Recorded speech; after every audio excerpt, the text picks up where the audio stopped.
ద్వారా ఏదైతే అప్లై చేసిరో వాళ్ళే పరిగణలోకి తీసుకొని ఫటాఫట్ రేషన్ కార్డులు అయితే ఇస్తున్నారు. కొంచెం వెనక ముందు రేషన్ కార్డులు అనేది కంటిన్యూగా వస్తున్నాయి. రేషన్ కార్డులలో ముందటి నుంచి చాలామందికి అపోహలు ఉన్నప్పటికీ కూడా ఇప్పుడు రేషన్ కార్డుల విషయంలో అపోహలు తొలగిపోయినాయి. మెల్లమెల్లగా రేషన్ కార్డులు అయితే లబ్ధిదారులకు అందుతున్నాయి. రేషన్ కార్డుల అంటే ఆన్లైన్లో మళ్ళీ కార్డులు అంటే ఏదో చేతుల కార్డులు అవుతున్నాయి అనుకోకూరి.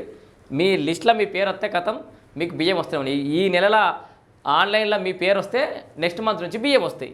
ఇట్లా అండ్ మీ అత్తగారింటి కాడ మీ భార్య పేరు ఉంటే ఆర్డర్ రిమూవ్ చేయించుకోవాలి. నీది మీ అమ్మ నాయనతో ఉంటే ఆర్డర్ రిమూవ్ చేసుకోవాలి. ఇక మనం అంటే ఇట్లా చెప్పాల్సిన అయితే కానీ ఇట్లా రిమూవ్ చేసుకుంటారు. మీకు కొత్త రేషన్ కార్డు కావాలంటే చాలామంది అట్లా రిమూవ్ చేయించుకొని ఫస్ట్ తహసీల్దార్ కార్యాలయంలో, తర్వాత మళ్ళీ మీ సేవలు అప్లై చేసుకుంటే వాళ్ళకి కొత్త రేషన్ కార్డులు కొంతమందికి వస్తున్నాయి. అది కూడా మీ సేవ ద్వారా చేసిన వాళ్ళవి వెరిఫై చేయడం ఈజీ అవుతుంది కాబట్టి వాళ్ళకి వస్తున్నాయి. అయితే ఇక దాదాపుగా ప్రజాపాలన దరఖాస్తులు చేసిన వాళ్ళు అయితే పక్కన పెట్టేసినట్టే పౌర సరఫరాల శాఖని చూస్తారు. వివరాలు సక్రమంగా లేవని వెల్లడి. ఇక కొత్త కార్డులదారులకు సన్నబియ్యం వచ్చే నెల నుంచి పంపిణీకి సిద్ధమైన ప్రభుత్వం.